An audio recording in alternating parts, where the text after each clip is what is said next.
Once again, we are here to talk about the Super Eagles of Nigeria, all the latest updates that has to do with the team and also the players. But before we jump into it, don't forget to like, subscribe, and also turn on notification. My name is Adam, but then you can call me Bukamia with Chanana. In the building. Yeah, so guys, don't forget to like, subscribe, and also turn on notification. Quickly, let's jump into it and talk about the good news. Maduka Okoye is back.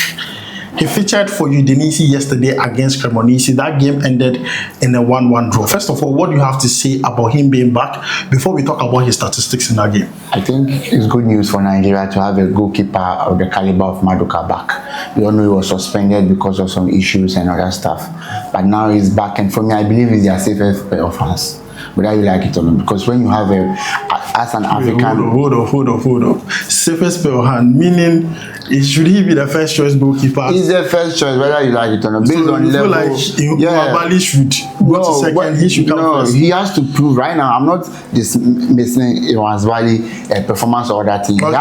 Maduka has to reclaim his position back, because we have to be fair to Iwan Bali. Even though he was not the number one first, but immediately he got the number one, he has proved that he deserves to be a number one. And Maduka, let's be frank with each other, when it comes to potential, and let's say the level, he's up there better than Iwan, but he's becoming unavailable too much. Because let's be frank, every coach will want a player who is always available so that he can trust. But let's say he got injured. When it comes to injury, you can't blame the player for it, because he was injured for about 6-7 months. He came back now before he was getting his rhythm and mojo back, and he got his ban again. Yeah. You understand? So we beg him, he should stay away from troubles. If he wants to reclaim the number one position, he should stay away from troubles.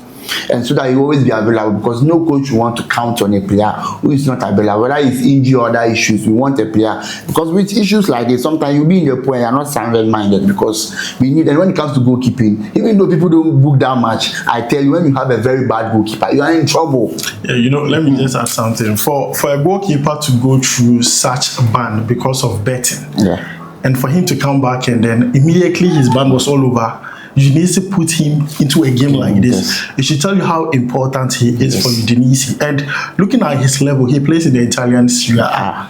The kind of importance he has in that team should tell you the kind of quality he has. I'm not saying he should just come straight, just like Chanana said, to be the number one.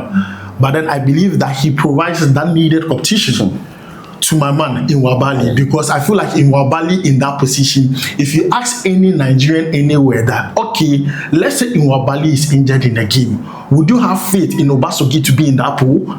Would you have faith in Adeleyi to be in that pool? You and I know, if it was Okoye who was at the bench, you have a certain level of vim and say that, oh, Iwan is not there, Okoye can get the job. A lot of people will say he should start ahead of Iwan. So when you have a competition like this, we just pray that he should be level-headed and be focused, and realize that football, even though you are good, talent alone is not enough. You need other things to play a good part to make you become a successful footballer. So you should stop and start avoiding this type of unnecessary problems. Because I tell you, they are going to, when they take a toll on him, it will bring him back. He will sit down and realize that, actually, I messed up my career. Because for a goalkeeper, let's be frank, when it comes to African descent, our goalkeepers, they don't really get a chance in European teams. So when a goalkeeper like this, we also, when he was back from injury, immediately was back, he went straight.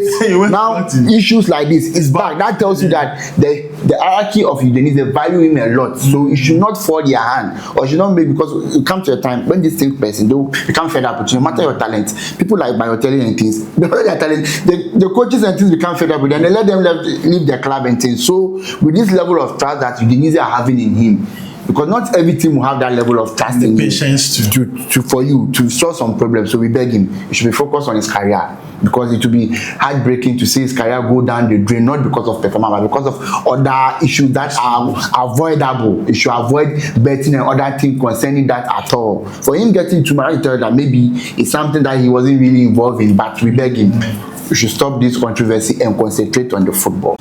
So guys, you have heard from Chanana, you have heard from me concerning Maduka Okoye. Let's hear from you down below in the comments. I want us to talk about his statistics in that game against Cremonese. He made 2 important saves, and also if you take a look at his passing range, it wasn't bad at all. He looks like a ball-playing goalkeeper.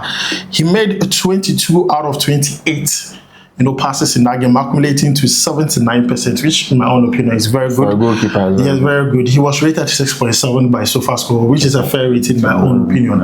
He came into that game and looked like he never left. Yes. So let's hear from you concerning Maduka Okoye. Do you think he walks into that Nigeria team and becomes the number one? Let's hear from you. But we are happy that he's back, and that is good news for the Super Eagles of Nigeria. Now, moving away from Maduka Okoye, I want us to talk about Tosin Adarabioyo very, very quickly.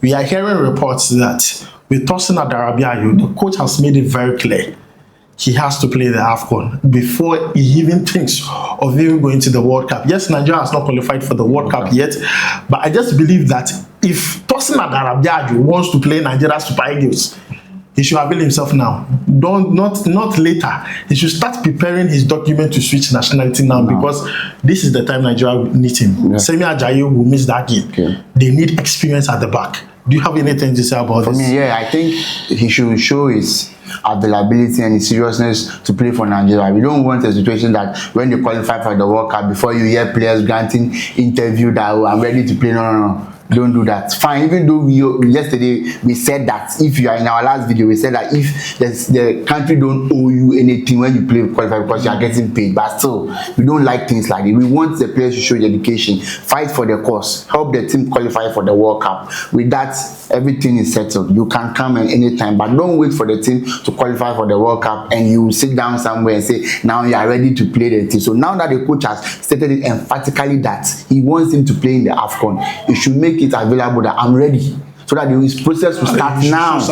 Yes, his process will start now. So by the time December comes, I'm sure everything will be in place for him to play for Nigeria, because they need defenders too, because Tosin is getting old and all that stuff, so they need new blood and all that things. And I think it's not that old, he's 25 to 27 years old, so at least he can guarantee some 5-6 years of football, so his inclusion will be very, very needed. All right, so guys, let's hear from you concerning Tosin Adarabioyo. Me personally, I feel like if he has to come, he has to come now. Like, show some level of commitment. That is it. And I feel like the process of switching nationality, if he starts now, maybe might not play in the playoffs, but then might be available for the AFCON. So he just has to start the process. Now let's talk about the Nigeria Super Eagles. Didier Drogba had a few things to say concerning Super Eagles, comparing them to Chelsea. Now this is what he said, and I read. He says that Nigeria were in the AFCON final. They were supporting them all through the campaign, and then all of a sudden they lose, then finish. They criticize them from right to left, and it's always like that in Africa. It's like being in Chelsea and finishing second in the Premier League. It doesn't count. That is the level of expectation because you have won it before. What do you have to say about this? You know, he's trying to tell you that with the pedigree Nigeria have won 3 AFCONs, whether you like it or not. So anytime they are in the AFCON, they are expected to win. Whether they come with a good squad, they come with and let's be frank, recently, for the past 5 years or 4 years, the last 2 best players in Africa have been won by Nigerians, Victor Osimhen and Adarabioyo. So that tells you that is a huge burden on the players' shoulders. That tells you that they are playing very well and they have one of the finest players. Whether you like it or not, to win the African Football of the Year, it's not easy. It's not easy. So when you are able to win, and for the past 2 editions, for Nigerians to be able to win, that tells you that Nigeria are doing something good. So they want to replicate that form. That is why anything goes wrong with the players, or when they come and play something small, the people start complaining, because we have the stars. They have the stars to perform. So he's telling them that they can't be sluggish or they can't give less than what they're expected. We all know you can't win always, but when you have the talent, you're expected to win always. So they should be fat, whether they win the AFCON, whatever, but we want to see now at the World Cup. So this is a wake-up call from, if you have a great like Didier Drogba saying this about, that tells you that Nigeria is up there when it comes to the footballing powers, whether you like it or not. Nigeria is up there. So it's now that they play to their expectation, not live up. You play to your expectation. Let you see that, yeah, you are a big boy, because you are rooting for them. For this AFCON, Ghana is not there, so me, I'm rooting for Nigeria. Yeah. So as Shanada said, Nigeria is a big boy here in Africa when it comes to African football. So we have that level of expectation for the players, for the team Nigeria, because the last AFCON, they were runners up. They went to the final. So even at the World Cup, they went to World Cup before. So it is so sad, it is so shocking to everyone that Nigeria is in the situation they are now. Looking at that group, when the qualifying started, the first thing I said was, Nigeria are going to the World Cup automatically, and maybe South Africa will just use the other route. But things did not turn out the way it's supposed to. So even this statement, as much as it's referring to AFCON, is also referring to the situation they are in currently. The expectation is high for Nigeria. One, because of the players they have. Two, the pedigree. Three, what they have achieved in Africa here. So if you are asking African countries to go and represent Africa at the world stage, definitely we want Nigeria to be there. Because look at the countries that have qualified for the World Cup so far. You can mention all the big boys and they are there. So it is so disheartening that Nigeria is not there. Just as I said, like Chelsea, if you are second, we see that you have not done anything. See, nobody remembers the runner. No. Show working. Nobody knows say you try your best. Show working. No, they do anything. So guys, this goes to the Super Eagles of Nigeria. You can also add your own words down below in the comments. Now lastly, let's talk about Victor Osimhen. He's going to play in the UCL this week, and he's likely to create a certain record for himself at Galatasaray, which is huge. Now, the last time they played, he created a record for himself, becoming the all-time Nigerian footballer to score most goals in the UCL. This time around, he has the opportunity to become the first Galatasaray player to score 7 consecutive goals in an European game. The second. He's currently the second. No, he will become the second. He will become the second. He's trying to break the record. The player who holds the record is Burak Yilmaz. Yes. That's 7 consecutive. In 2012. And Osimhen, last season, Gara played in the Europa League. So he scored 5, their last 5 games, he scored in all. And this season, people will be wondering that against Frankfurt he didn't score, so why? But he didn't play. He wasn't available, so that counts as void. So his next game is against Liverpool, and he scored a winning goal. So now that makes it 6. So tomorrow they'll be playing against Bodo Glimt. So when he scores, then he has broken the record. So that is the record straight for you, and we are hoping Osimhen achieves that, because he has the record as the first out player to score most goals in the Turkish league.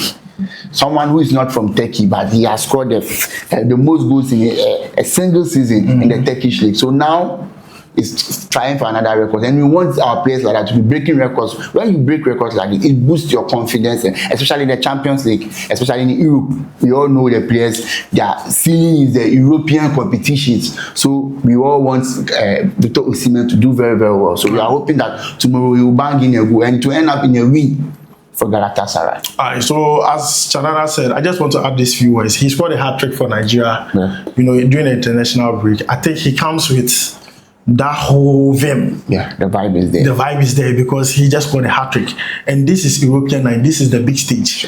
And a lot of ex-players were like, he's not the ones made for big stages. After Liverpool's game, people apologized to him.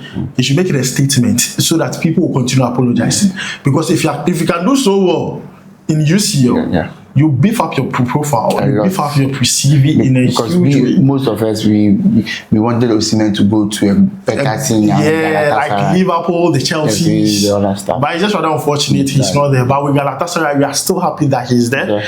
But we want him to do more than what he's expected to do. Then just do overdo. That's all. Overdo for us. That's as simple as that. So guys, this is where we are going to end it. Let's hear from you down below in the comments. Thank you for supporting us. My name is Adam. And Chinedu in the building. We'll make sure to see you in the next one. We go bye.